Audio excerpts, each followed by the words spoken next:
कहबो न कहनी डेराए लगलू, अपना मरद से काहे घबराए लगलू। ए जा बोला ना, कुछ कहबो न कहनी डेराए लगलू, अपना मरद से काहे घबराए लगलू। देलू दिया बुताई काहे पगलू अनहरिया।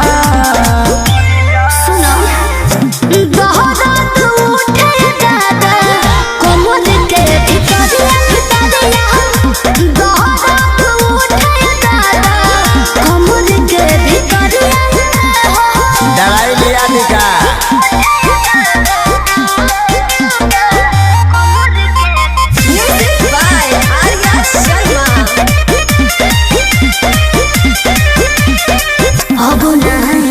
कबो तोरा बात में दिला सिखाए तू तो पहले ही रात में।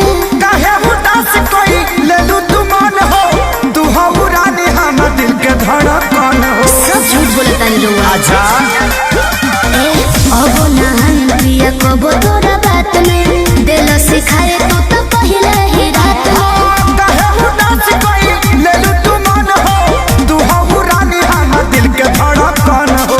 लागलू खूबसूरत सरिया, अच्छा पहनलू जब करिया।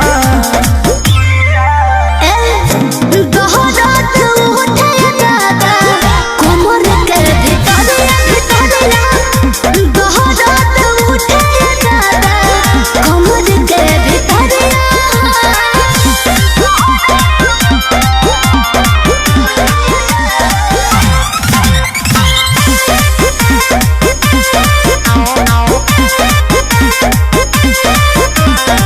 कोमल बदन हमारो नियन गाल हो, कैले प्रकाश बारो तो वैसन हाल हो।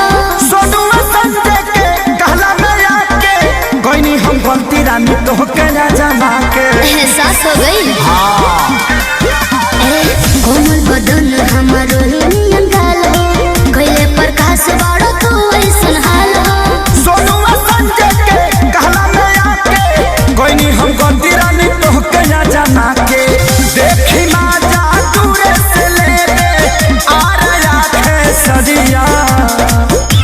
सुना बोला दोहरात उठे दादा कोमल के भितरिया दोहरात उठे दादा कोमल के भितरिया। चोर धइले बकारे।